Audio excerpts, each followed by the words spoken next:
Hi, everybody. It's Gena Frances, and I am here with Brandy Miracle, who goes by the nickname East, joins us from Knoxville, Tennessee, and where she is an intuitive guide. And I met her through my dearest friend in the entire world, and who gifted me a reading with East.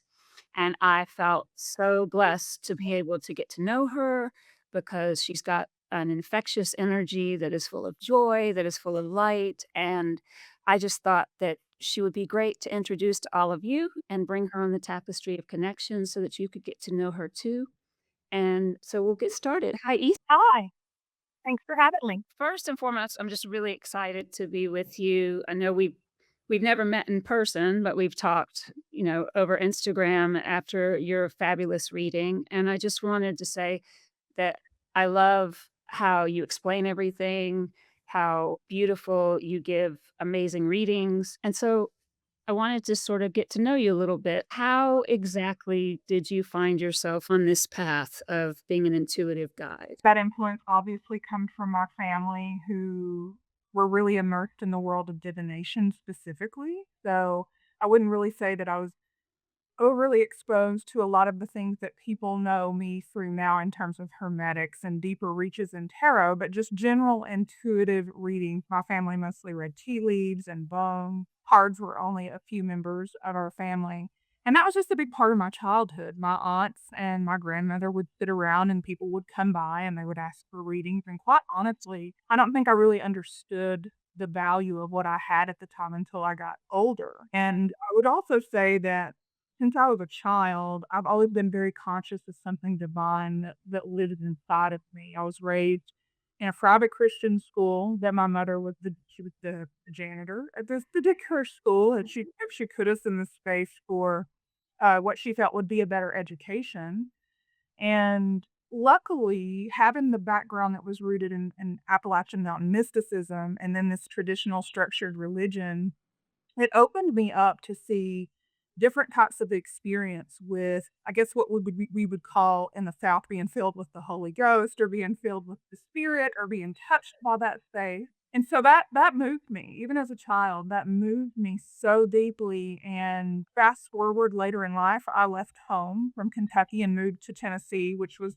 the big city, compared to where I was not much bigger. And I met this group of folks that were just this intuitive healing circle of women. And I Mhm. had never experienced that outside of my family. So it was, back in the day, we had dial up internet and there wasn't this quick access to information where we had this overwhelm of this is, how people are connecting to spirit. So to be able to see other women uniquely connect into this space, I knew that this is the work that I need to be doing, and I was getting different examples of what that looked like outside of my family. Because unfortunately, like when you come from Appalachia in an impoverished area, a lot of that strength comes from hardship.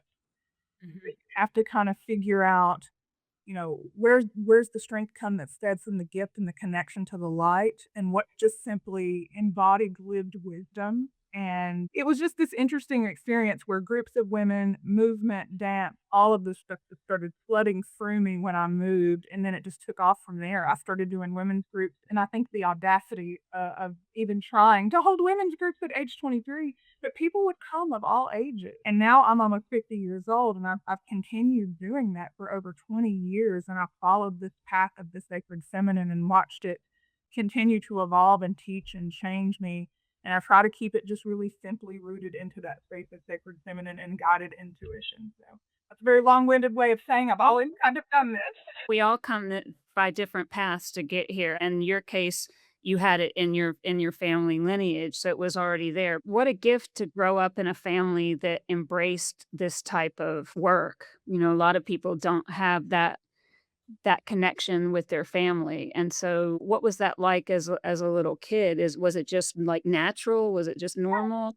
It was definitely not practical magic level, like, whimsical, just this wonderful experience because am I grateful that I had that exposure? Sure. I mean, it allowed me to sit and think about some of the continual points as I grew through different stages of my life. So, yes, I'm grateful that I was exposed, but I also saw within the own family or, in different spaces, some of our family members maybe use it irresponsibly, and see how that affected their bodies or the way that they allowed that work to kind of maybe consume more interest other than self-care or things like that, and so even though there was this richness of this natural, authentic connection to source, there wasn't a lot of resources to tell you how to manage that space, and I don't believe, honestly, a lot of our folks did that to the best of their ability, because some of the women in my family, incredibly strong, married multiple times. I mean, that was quite controversial back in the '60s and '70s, and just, really strong women that never really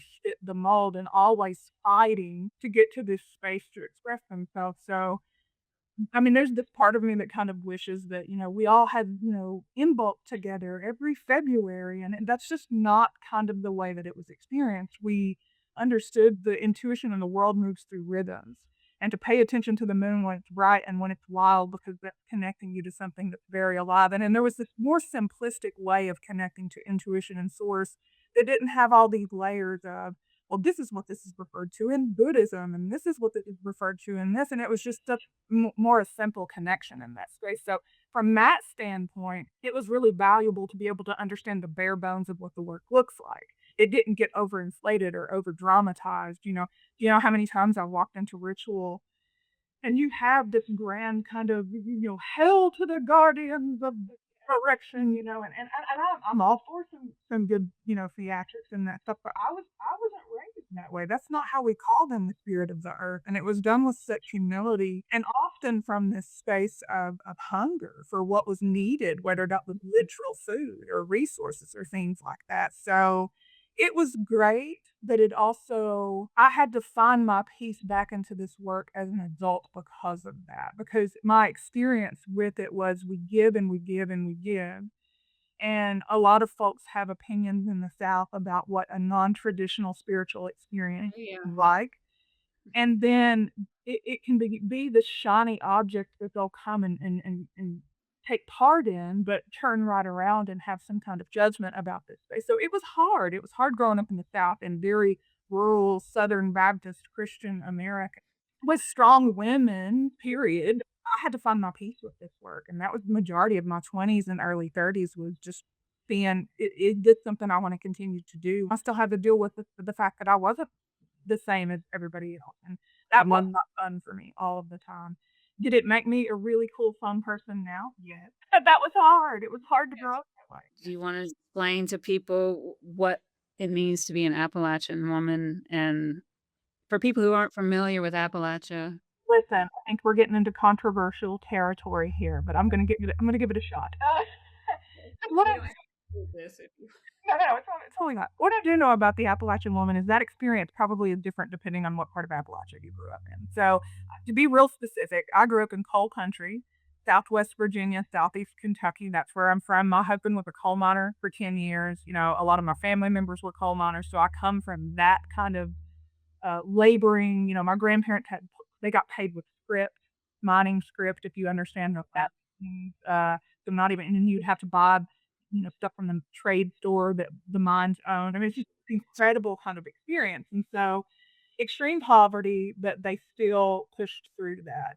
A lot lack of resourcing, but they still showed up and got things done. And so the way that I experienced women growing up, and then when I would travel into other spaces, because I had travelers in my family, so I got to experience other there was nothing like the Appalachian woman. I don't know any fearsome creature that I've ever beheld like her, She's just someone who feels the bones of how the earth was stripped around her and was connected into that space, but still had to probably engage in that particular to eat. She saw what it was doing to the land and what was happening, but she had to kind of persevere and move on. It's just amazing the amount of strength and heartache and suffering and poverty and there's still this sacred excellence that shows up at the center of their heart sometimes. And so I feel like the women around me were perfect creatures, and they didn't grow up to become wealthy monetarily and have all these things, but their inner richness was just so incredible, based on that lived experience.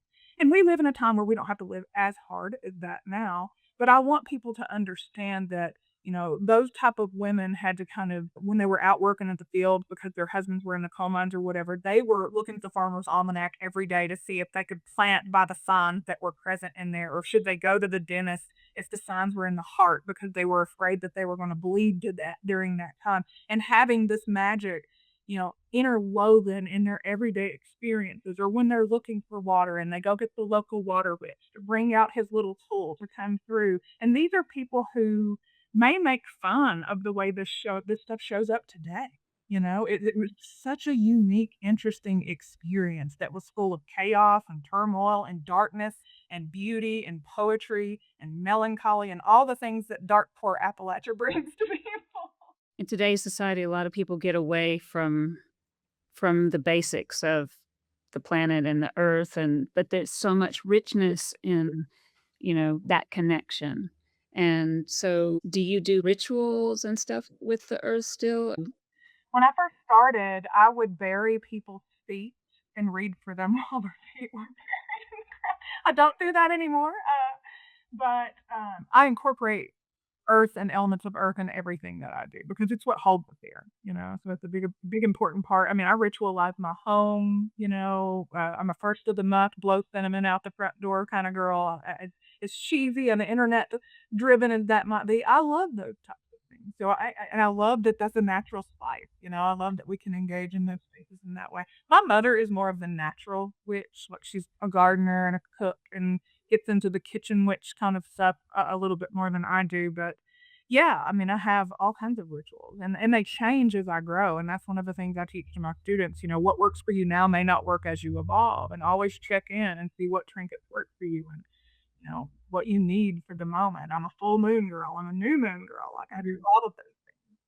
When you were first making the journey to doing this, publicly or outward facing, what was that like? Did you have anxiety or were because you had grown up in this environment, did you always trust the messages you were getting, or was it a journey and a process too of realizing? Because I used to suffer from imposter syndrome where I'm, like, reading someone, I'm like, "Is that really what I'm getting? Is that maybe I'm making this up?" Sometimes I'll go through that and then you realize, no, I mean, spirit's talking through you as you, but I just think it's interesting to explain to people our experience as we've gone through that. Now what looks like I had a really great mentor, and his name is Bobby Drennan, and unfortunately, he's no longer with us, but you can Google him. He had a pretty interesting story. He used to work with the Tennessee Bureau of Investigation. He was a pilot here in town, and he had told me in my 20s I'd said something similar to,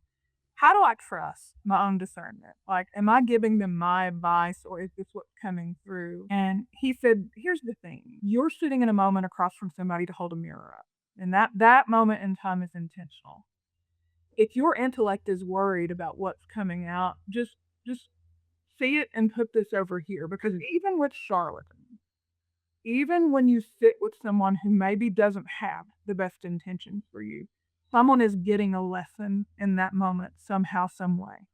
And if you're sitting in that safe space authentically and not a charlatan, and you really have this interest in just helping and being a helper, trust whatever comes through in that space. Don't worry about the content. Don't worry about the degree of tone or emotional weight that it could bear. One time he had told someone that her husband would die before her. And I remember just being like, "Oh my god, why would you say that?" The woman had told me after the fact that one of her biggest fears was that it wouldn't happen that way. I just didn't understand how it's how you can hear how somebody has that kind of exchange and how they receive it. Well, that's the same way when you're giving information. You can have your own stories and your own ideas as to how maybe they're perceiving this, but you can also never truly know how it's gonna land because of where they're coming from. If you spend too much time in that space, you're not gonna do the work. Do you know how many terrible workshops or women's groups I did in my early 20s just trying to figure out what kind of speaker I was, and I'm still not the greatest speaker, but you grow with it, and you have to have this kind of space of grace with yourself and understand that you're not God, and you are a human, and you are tapping into something that other people have, and just live the example and show them what it's like to just sit in that sacredness and honor the gift and just share it with other people. And if you're being as truthful with yourself as you can, then there shouldn't be anything to worry about in that space. Now, did that fix it? No. It took many, many years of just practicing that. And honestly, I don't even think about that now. I trust everything that comes through, even in moments like when my partner had cancer. I actually had someone say, "Why are you doing tarot readings? Like, I know that you're going through a whole lot in life." And I had to explain to them that there are some days I can't do these readings, but life is life, and I have to get up and show up to the work as honest as I am. And if the answer to the question is, "Am I anchored enough for this?" then that's enough. That's enough. And so it's about practicing not only doing the work, but doing it in all versions of yourself as well. Because there'll be days when you have those lower vibrational days that you'll come back to that space of, is this a truth? Is this good for them? Am I doing good enough for them? And you just go back into the me, me, me. Am I doing okay? You know, that's normal, but they become few and far between, I think, as you practice it. And that just shows your growth with spirit and the comfort that you have in that space and how I always will meditate before and try to ground my energy, do all of that, but I'll also just say a prayer. All right, their angels and guides, my angels and guides, if you can come together and help whatever message they need to hear at this time that helps them along their path the best way possible, just let me be a vehicle for that message. And then I trust when whatever's going to come out, even if the question that they ask, I know you've probably had this where I've had somebody ask one question, and then as you're doing the reading, something completely different comes forth Mhm. because that's what spirit is needing them to hear for the journey that they're on at that time. That's what I find the most magical. I can have designs of how my life is gonna go, or I can have designs about how I'm gonna do certain practices, but spirit shows up the way spirit shows up. It's just, are we gonna listen? That's the question, and, I don't know, I find it so fascinating communicating with people who are on this path because it's not an easy path. No. I often on workshops, I think had I chose if I was conscious enough to choose this for myself, sometimes I used to work at the University of Tennessee at the Graduate School of Medicine. I mean, I had a very structured, traditional, decent paying job, and when I took the risk to follow my gift, I gave a lot of things from a traditional standpoint up, and it wasn't a comfortable experience in many, many ways, but I've been okay. I've been taken care of through this whole kind of experience, so. Yeah, same for me. I mean, if you would ask me if I thought I'd be doing spiritual work when I was doing work where it's about who, what, when, like, tell me the how, give me the proof, give me the everything. And now I'm in this space where it's all about trust and it's all about faith. We don't I love that with the high priestess. She'll sit on her throne with the Torah, the book of life, whatever you wanna call it, and she'll say, "I have every answer to everything that you could ever do, and I'm not gonna tell you any of it," because you don't need it. You don't need those details, you know? And I love how the divine masculine and the divine feminine are such different experiences. Hmm. Anecdotally, is there any readings that you would want to share about something that taught you something through giving a reading or, um, a remarkable experience that you had? Because I think sometimes people hearing that, it helps them. Yeah. So, I had the good honor to study with a particular Maori family from New Zealand off and on for several years that would pass through town. And their Maori style healing sessions is very much a lot of tables in one room, people getting worked on in the same space. It's this group kind of classroom healing experience where you may have somebody sitting on your tailbone and they have their hands on your back while somebody's working on your feet, and somebody might be playing guitar sitting on another person. So it's this beautiful kind of communal healing experience. And my mentor, Karangi Muru, she said, this woman asked me, she said, "Do you see anything?" And I said, "Well, I see bats. I see bats coming, like, all of that. Yeah, flying bats. I see that kind of intuitively in my the vision of my mind's eye." And she said, "Well, what does that mean?" And so I said, "Well, Ted Andrews from Animal Speak said." I started giving this, like, textbook, you know, being at night kind of answer, and, Atta said, wait a minute," and she pulled me aside and she said, "What do bats mean to you?" Oh, this is hard, this is making me emotional. I spent a lot of time with my great-grandmother growing up, and, You're gonna have to give me a second. So my aunt, she lived next door, and, she was a deeply spiritual woman too, like most of the women in my family, but she was in, unfortunately, a marriage that wasn't very kind to her. And when there would be an abusive situation going on over there, a physically abusive situation, the bats would rattle and they would just fly. And so she said, perhaps maybe you should go to your client and ask them if they feel safe.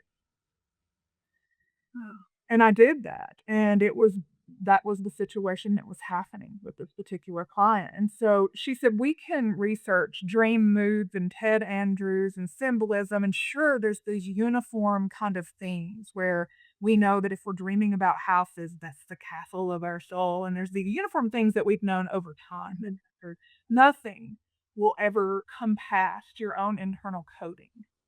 So Mhm. always ask yourself when you're outside as a kid, and I do this with some of my classes, I have them look up at the sky, at the clouds, and I say, "What shapes do you see? Write those down." And then when we go in, I ask them to give me a personal memory, not what they think it means.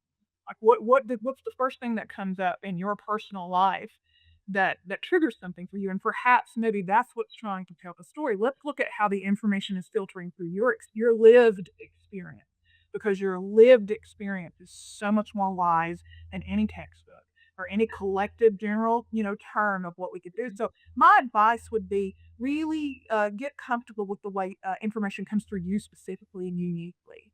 When you look at art or oracle cards or things like that, don't try to give the best educated answer or what the fullest spiritual answer is, because the most impactful readings I've ever given have come from spaces of simplicity or truth that was so deep inside of me that you couldn't have read it out of a textbook. And so just honoring your own voice and how that shows up in that thing. But also, to the opposite of that, don't entirely lean into that, because that's the discernment comes in, and we have to kind of just weigh, how does this feel? Does this feel right? Because we're still asking ourselves all of those questions. So I would say, don't rush to that textbook thing you learned in the workshop. Consider it. Right, Put right. it in your back pocket. It's a It can be resource. the foundation, right? It can be the foundation, but it's not the be all and end all. Just in that story you've told, that spirit used something painful in your life to be able to help someone else down the road. And things had to happen exactly right for that person to come to you and for you to be able to have that vision at that time. That's where just it's incredible. I get chills because it's like nothing is by mistake, like nothing is by mistake. And because each one of those experiences allows you to have the empathy and compassion for other people who may be going through something similar and to be able to reach that person's soul. And so to me, it's everything's, and I know we say this like everything's all connected, but it is all It is. connected. Yeah. And the more aware we are, we can actually actively work in that space. And that's the message I want to get to people. Well, when you probably experienced this when we first get called to the path, it's about the surrender. And then it's about the shadow work and all of that. And those things never go away. I mean, we continue working on surrender, continue working on shadow. But it gets to this point where it levels up a little bit after that. And I really hope that people find this way to kind of really understand that they are in charge of their experience in this world, and Mhm. more that they can see those things like we're talking about with synchronicities. That's the universe meeting us where we are. And and if we can see that, then we can lean harder into that space and the universe can meet us even further in that spot. I really like how you are explaining to people that, tarot doesn't have to be just the textbook definition. I think sometimes people just with astrology is more mathematical, but tarot, some people will get really stuck to the meanings of the card means this, and if it's reversed, it means this. And what I've found is that can be a great foundation, Yeah. but when you're connected to intuition, you might see one tiny little thing on the card that you didn't notice before that really jumps out at you and can have a completely different meaning. So, you wanna talk a little bit more about that? Sure. So one of the things that I talk about in my intro to tarot classes is there's three different ways that you can read tarot cards. You can read them intuitively, which is very much what you're talking about, what comes out, the images, how that's speaking to you. There is the intellectual pathway, which is very much memorizing the book and understanding what the cards are. And then for me, as someone who's really a fan of hermetics and alchemy and bringing in the energies of both of those pathways, I like having both of those things, like the intellectual and the intuitive. But this is what I warn people. You can't take all of that and just start there. You know, if intellectual memorization or you're someone who loves textbook types of things, that's the pathway you need to start on. You know, if you're someone who's more oracle inclined or intuitively inclined, then lean hard into that. And when you find comfortability in that space, there are layers to reading that will stack on top of that, and you don't have to digest all of that at once. I'm almost 50 years old. I've done this since I was 7 years old. You know, so I've had a lot of time to sit with how these work in different ways with me. And even Pixie, Pamela Coleman Smith herself, when she would talk about how people needed to read the cards, she would say, what's in the background? What's the action that's happening? What are the props? That's it. Just look at what's happening in the picture. And so that's also why I insist on people bringing a Rider Waite deck. I mean, I have my thoughts about weight, but I'm a Pixie fan through and through, and I think that the alchemy, because he basically told her, "Here's what the cards mean, do what you want." She put that Rosicrucian kind of influence, that Sacred Bell influence, she put her own tones in the alchemy in that artwork, and there are things in that artwork that even the book doesn't talk about. Mhm. So, to tell somebody that one way or this way, they're gonna get see the beautiful wisdom both ways. So just look at the picture, absorb it. You need to know what you're sitting with logically, or what makes sense on the surface for you first, and then get into the logic. Then if you want to, and it's like you said, it's not even necessary. It's not even necessary. You know how it shows. Well, there are cards that come now, I mean, isn't technology wonderful? Now there are cards that have the traditional Rider-Waite, but then have all the words underneath it. So, like, there are beginner decks if you are getting started. Grab one of those because it'll be on the card to even help you one step further, as you're going through. I didn't grow up Catholic, but for whatever reason, St. Anthony, I lose stuff all the time. And Saint Anthony is my best friend because Saint Anthony, I'll be like, "Saint Anthony, what is lost may it be found. Please help me find," and then I fill in the blank lying around. It's a very good tip, people. A very good tip. With their story and find alignment in that space, it's a ground. It's a way to ground into that energy, and I did not grow up with that either, and I had a similar experience with Saint Nicholas. He Mhm. came to me in a dream, and I did not know who he was, and I just kinda had this knowing, and I sat with it. My friend picked me up to go do a book signing. I was gonna go sign for a book, and I had a radio interview that day, and she said, "I'm so sorry that I'm late." I was in the city at the bank, and this gentleman, pulled me aside, and he said, "Do you believe in Saint Nicholas?" And I said, "Of course I do, it's Christmas." Now this is my friend who picked me up, and I had my morning prayer was, if this is something that I need to kind of sit with, give me a sign. And so things like that are just remarkable to me because that just shows that the telephone is there. Pick it up. Yeah. Listen. It's like a radio dial. You just turn just a little bit. And yeah, and Saint Anthony, oh my gosh, I am so grateful to him. And that's always the other thing. Always, say thank you and they're there to help you. They're there to come. There's so many helpers. There's so many guides that are there to help you. And all you have to do is ask for the help and then just thank them for the help. Mhm. I cannot tell you how many times Saint Anthony has saved my behind, honestly, because I've lost something and just been like, "Oh, please, Saint Anthony," and then inevitably, I'll get a thought or be led to go somewhere to find whatever, and I always say thank you, and I'm still like a kid in a candy store. I've said that on other, podcasts, like, I've still just experienced. I hope we all stay that way, Yeah. in wonderment when spirit shows or reveals itself to us because it's remarkable. Yes. It's amazing, it's beautiful, it's all those things, and let's talk about beyond just your, intuitive work. One of the things I want to accomplish by this podcast is we aren't just what we present when we're doing readings or when we're giving, intuitive advice. We have lives, we do things outside of here, and you do a lot of really creative stuff. Mhm. But you want to tell us a little bit about some of your interests and how they play into your life? As a kid, always wanted to take movement classes and, resources weren't really a thing for that kind of thing. So when I moved to Knoxville, I joined a belly dance troupe. Mm.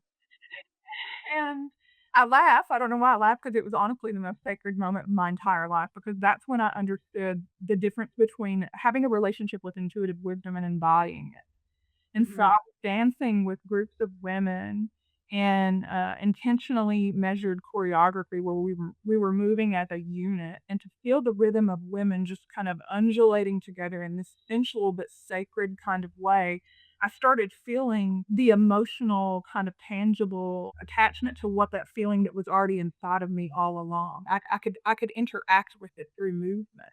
And so I continued that journey and belly danced for many, many years, and then, I found myself in the aerial and circus art community. I'm a fire performer, and I was a fire dancer, fire eater. I balance swords on my head, and I do all the don't do that as often now as I did in my younger days, but I still teach those classes, and I work at the local aerial studio here in town, and I give workshops on circus performance, and I think the thing that made me so unique as a teacher in my classes are kind of popular in that regard is because I come from this land of embodiment, and I talk Yes. about the importance of identifying, what we're trying to express and not attaching the stories to that space, but just letting your body move and breathe in that space. From there, I started creating this class called, gosh, Dancing Under the Moon.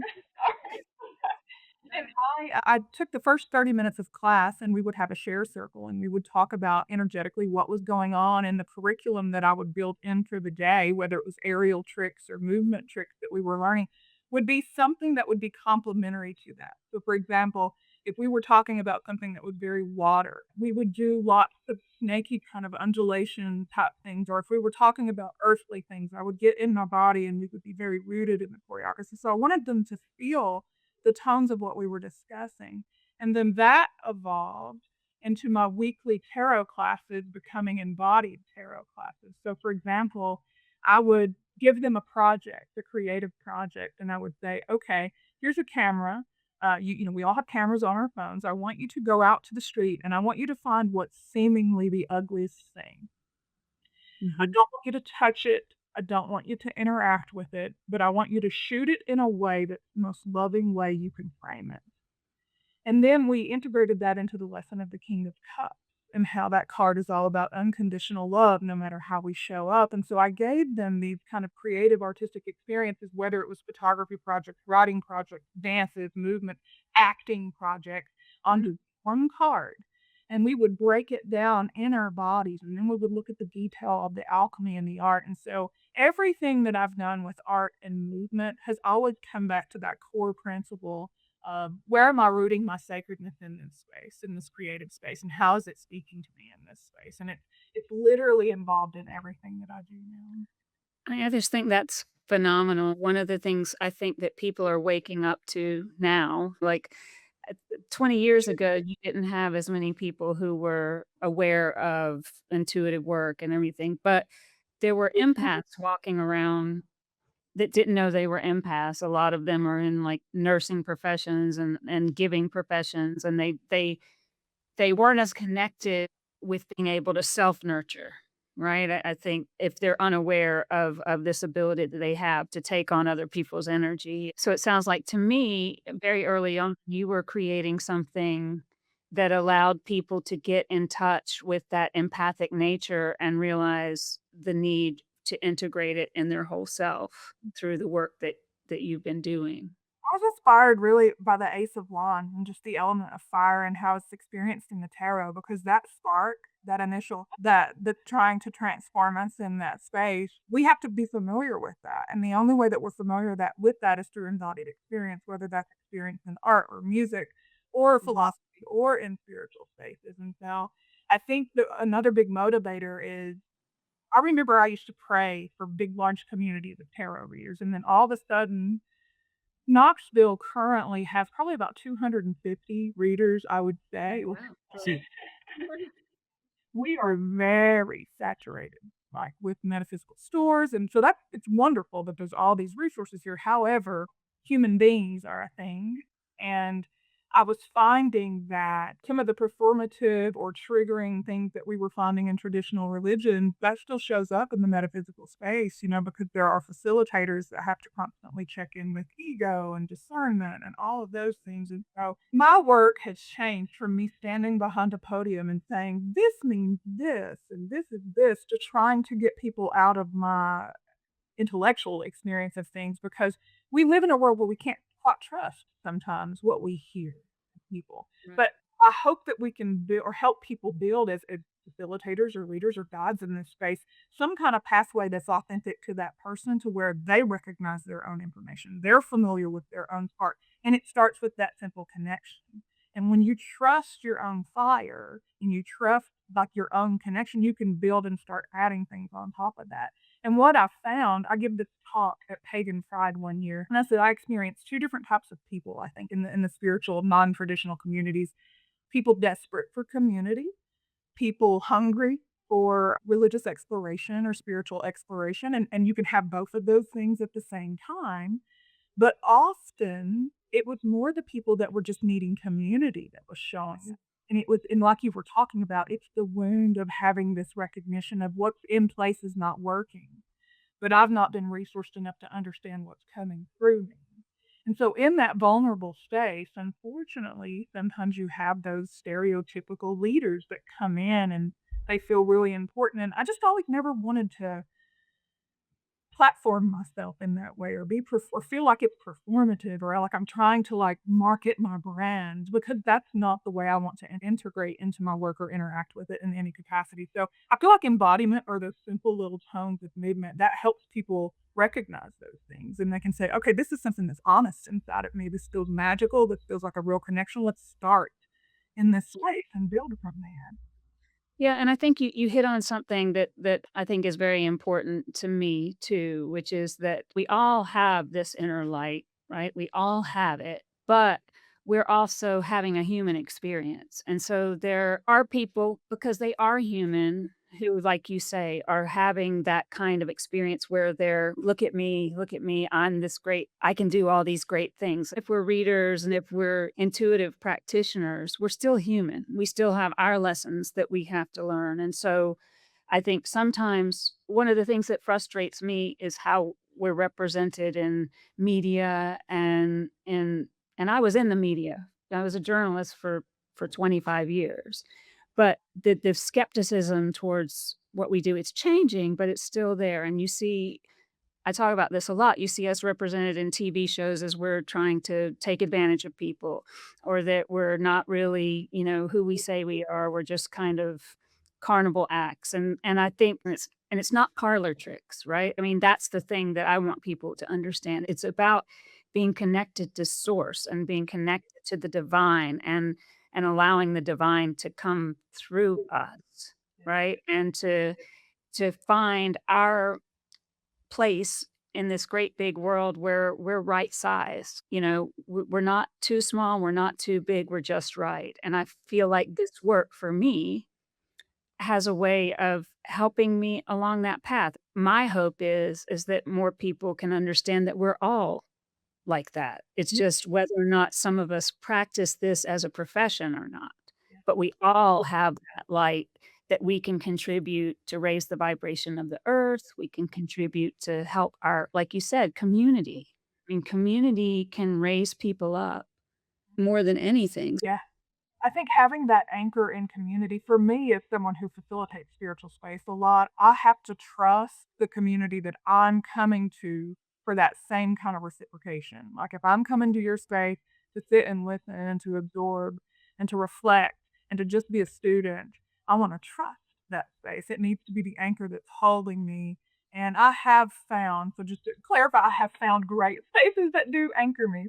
I don't know why I'm going here, but this just popped into my head, so I'll go with it. But growing up in the South, in the Bible Belt, in a very religious environment, I was very afraid when I first went on this path. Like, am I doing something against God? Am I, da- da- da," because it's ingrained, at Sure. least some of us, very early, that mediumship and prophecy and all of that is from the devil. I have more faith today in God and a more deep and rich connection to God, and all of that, and I'm not putting this like, we all get to God in different ways, right? And that foundation helped me, but it's this fear that I had in the beginning of this, and why for a long time I think I resisted what I was getting out of fear. Isn't it amazing how it's nothing like what we're warned against? And I find that fascinating too, like how my faith has deepened through this work. Do you find that your faith is I mean, I don't know if you know this particular part about me, but I've been researching, the Black Madonna statues in France for 22 years, and I've made pilgrimages to France, and I've walked the Bomb, I've been to the grotto, I've rappelled down to the Cave of Eggs, I've been Mm, with Lord, you know, and I grew up Southern Baptist, so Mary was nothing but a baby maker in our religion. mhm. She was Yeah. not even Saint Mary. I mean, she was nothing, she came out at Christmas. Mary Magdalene found me at the women's group that I was talking about earlier at age 23 was based on her, the dark sacred feminine and the Black Madonna, the cult of Isis, and all of that. And the same woman that introduced me to that group took me to France 20 years later, which was really Oh, amazing. wow. But what I experienced when I pulled into Lourdes, a friend of mine, we rented a car and we drove into Lourdes, and there's all the pilgrims there and the hospitality workers pushing the stick, and it's just this intense vibe when you get there. I fell to my knees the minute I stepped on the streets because I could feel her everywhere. Oh, it's just, it's hard to even talk about it, but Yeah. and it healed something in me because I had such reverence for my relationship with Jesus in that moment, who and I wouldn't really call myself like a textbook Christian or anything like that, but I had such reverence for that work in the most beautiful, pure moments of that work. And it wasn't until I started really incorporating in certain Eastern Orthodox monasteries or European Catholic spaces where I realized that their experience of the feminine is so different than the American experience of the feminine, and that a lot of those nuns are working really, really hard to level up that role of what woman does kind of in that space, and knowing that Pope Francis made Magdalene a saint, and we know that it was Mary of Egypt that was the prostitute, it was not Mary Magdalene, and knowing that all of these churches evolved that language, but guess who didn't? The American church system did not. She's still the whore that they want her to be in that system. And so, back to your point, it's so interesting to have that level of imbalance and just disrespect, to the sacred feminine in that space, but still connect to the juice and the goodness that exists there. And I was able to go past all of that stuff that triggers me in that space and fall on my knees and feel her feeling everybody up in that space. Yeah. And that is what it's about. It's about the active work. So I love that to your point, it made me more devout in that space. It made me want to serve others. It made me want to help Mhm. people in her name. And that is what true spiritualism is. And it's interesting you bring that up about America. Those 2 things came to mind, like, I don't know if you know, but, like, former President Jimmy Carter, he still taught Sunday school in Plains, Georgia, and you could go there and go to his Sunday school class. And the day that we went to his Sunday school class, he was talking about Mary and Magdalene, how she was not a prostitute, Mm. and how she was not that women, you know, there's been all these misunderstandings and misrepresentations of women's strength in certain parts of Christianity, and I don't anybody can believe what they wanna believe, you're on your journey, I'm on my journey, but just hearing him and there was so much light emanating around him, it was like this profound experience that I had because I did not expect this older white man who was from the South. I mean, he'd been president, but I didn't expect him to be the voice saying exactly what you're saying, and that was a spiritual experience for me.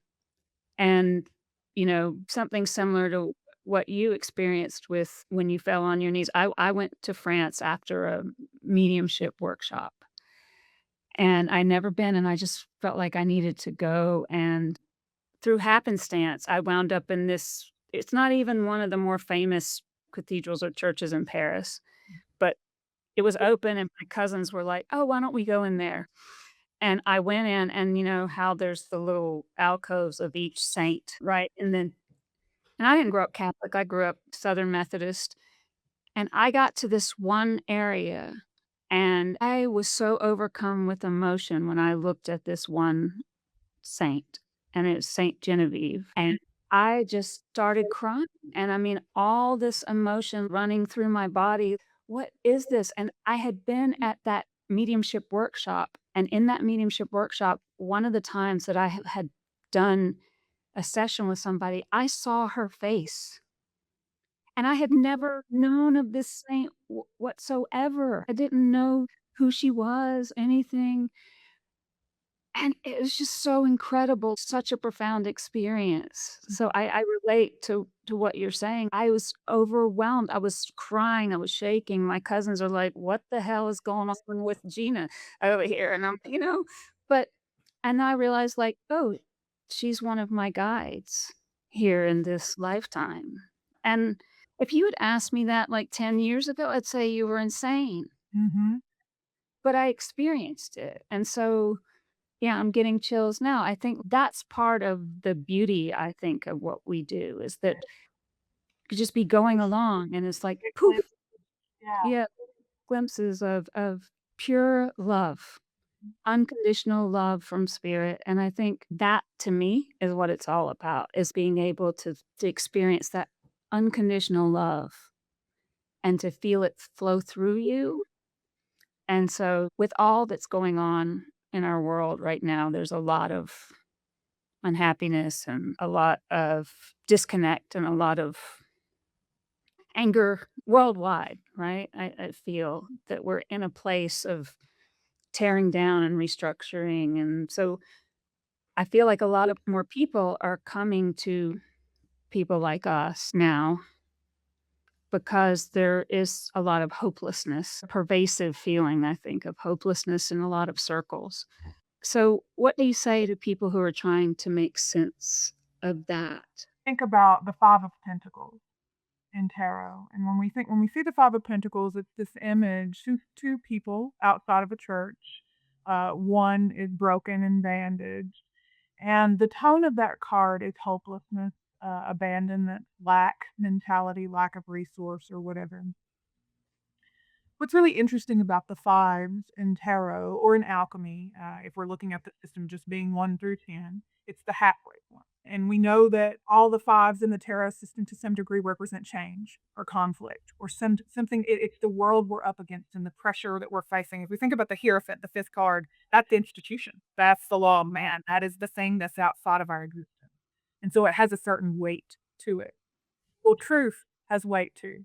Your inner truth does, and it's a force all in of itself. And so in that 5 of Pentacles situation, nobody can help it. You have to kind of make that choice to figure out where you choose to connect into hope. Isn't it interesting Pentacles represent the body? So I think it starts with being in the body and just being connected in a way that we're embodied and we're present in our state. The second thing that I would say would probably be it isn't about trying to figure things out right now. It's really just about trying to stay centered. You know, I'm somebody who recently, I've been on a health and fitness kick, and I've been weightlifting. I'm going through perimenopause. I'm doing all the things they tell us to do. And what I realized, like, when I wrote about this in an article recently when I was doing weighted squats, believe it or not, I was in the center of gravity, you know? And so what I had to do was I had to stop and I had to take a breath, and I had to roll my shoulders back and down and check back in with my body and my alignment. When I am in alignment, I can bear the weight easier. And so, my advice is there's not any singular thing that's gonna fix this completely overnight, but it's gonna take community showing up together, not just showing up, but as embodied in themselves as they can be and as resourced as they can be. Because when our bodies are strong and we trust kind of what's happening on the inside, it's just like the hermit, it's just like the moon. We only need enough light to put 1 foot forward to see where we're going. We don't need the whole picture right now. I don't need the sun right now. I could just my inner light will show me just enough to keep putting 1 foot in front of the other. So I would advise people to not try to solve the big problem as a whole and to know that showing up as complete as they can within themselves in terms of being fed, try to eat, try to move in your body, read something that's inspiring, root into or anchor into a community that can be your anchor, that can hold you there, and don't expect to fix anything overnight. We've kind of called in a new way. Mhm. We don't know what that's gonna look like, so we have to deal with however the universe brings that new way to us, and the way that we can deal with that is be the very best that we can be at the moment, not perfect, not the right answer, but the best that we can be at the moment. Self-care, self-love, self-resource, being patient. Yeah, and I mean, it's a simple thing, but I was always told you can't give something to somebody else if you haven't filled yourself up. And I think a lot of times we miss that, right? Like we're giving outwardly, but if we haven't filled our own tank, we're not going to have enough gas to get where we're going. One of the things I try to do when I'm getting overwhelmed by all the noise and everything is I just sit and I breathe and I say, just help me be of service. If I can be of service to one person today, help me be of service. And I find that's something that, especially now, some days you wake up and you're just, what the, what's going with the world? And then I just remember I can be loving. I can be kind. I can, just be there and be present. And just the act of doing that, I think can help the vibration of the planet. I mean, I really do.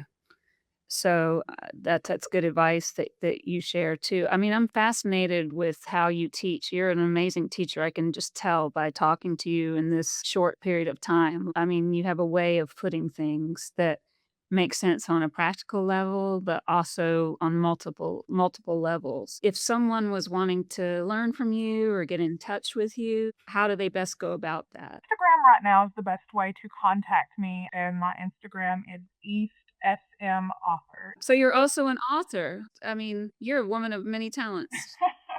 My book is called Mercy's Quest, and it's a trilogy that is about it's its own kind of feminine dissension myth, if you will. It is a reincarnation story where somebody woke up and realized they're in a new lifetime, and I know that's a bit cliche sometimes, but what I've done is I've taken her actual transformation and modeled it with the 7 stages of alchemy, and so you don't have to know that when you read the book, overly suggest that. I just put that in there because that's something that I happen to be comfortable and familiar with.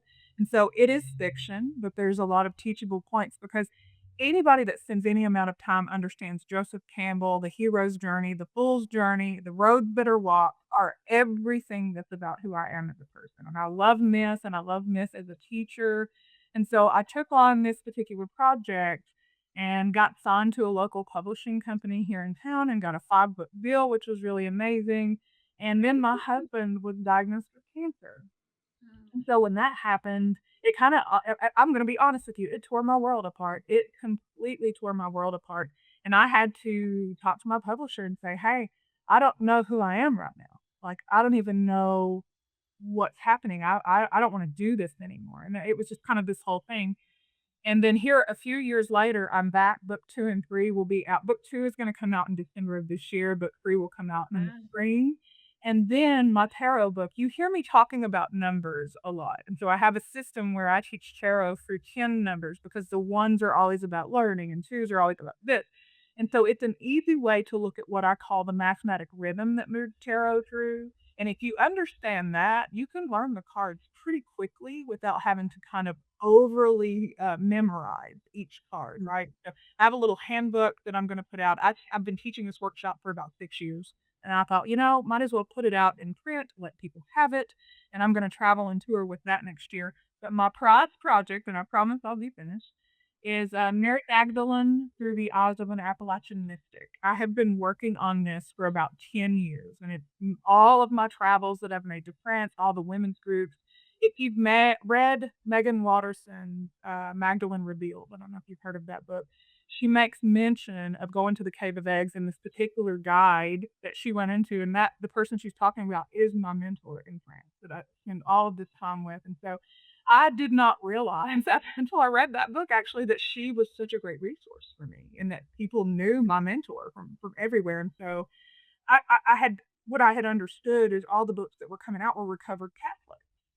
And I was like, I've not really read a lot about Mary Magdalene through the eyes of someone who's already living kind of a mystical experience that doesn't really I didn't really have to deconstruct a lot because I lived in both worlds. So I wanted to write a book about the experience of uncovering her and compare her to the archetype of the Appalachian woman specifically as I knew her to be. because that is my experience of the dark sacred feminine. I think the Appalachian woman, especially of the 70s and 80s in my era, is a fierce woman to kind of experience. And so that will come out when it's ready to come out. But yeah, I love to write. So I've started in this new web page. You're going to be able to read my blog, my Substack, and I'm going to give online classes more often. So that will be available on the calendar page. I'm going to do Zoom tarot readings only Monday and Saturday. I will anticipate my tarot readings stay pretty full. I've been doing this for almost 20 years. So if people get in, I'm just going to trust that that's people that I'm there to spend time with. I'm not trying to maximize my time with everybody in the world. That's too energetically way too much for me. But people can find me on my website and my calendar and see my offerings. I give talks sometimes that are free. And I do a lot of things with the local Unitarian church here in Knoxville as well. And so tell me again, the name of your book series? It's Mercy's Quest, and it's a trilogy. The first book's called The Return, and my illustrator, I would like to talk about him just a little bit because he's an incredible, individual. His name is Fabio Lustrani, and he's from Rome, and he's a Marvel comic illustrator, but he also created the, Santa Muerta tarot and oracle decks. He did the Night Sun tarot deck and the Goetia deck, and so he illustrated my book, which was it was cool to have somebody who, like me, is involved in a lot of different artistic things, but has this tie to the sacred feminine and tarot. And when we came together, we just kind of had the same rhythm of how we approach life. It was really cool working with him too. It's funny how that works, right? Yeah. How the people show up that are on the vibration and meant to show up. So just, to let everybody know how to find you again. Oh, so you can find me on Instagram at east/s.m author. Awesome. And I am just so blessed and grateful that I had the opportunity to I mean, this is the first time we're seeing each other face to face, but the fact that my best friend goes to see you and, she's like, "You've got to have a reading by this lady. She's amazing, and I love how she explains everything." And so I just feel honored and blessed to be in your presence and to be able to spend this time with you. I hope for people who are listening, if you're in the Knoxville area, go see this lady. East, and she's amazing, and I knew it would be an amazing time, and I'm just thrilled that Thank I got to be with you, so thank you so much. thank you. Thanks so much for being with us. And if you can, drop a like, follow, or share this podcast. If you need to get in touch with me, you can do so at spirituallightwisdom.com. Remember, we're all connected, and these are just some of the stories that weave us together. For the Tapestry of Connection, I'm Gena Frances. Until next time.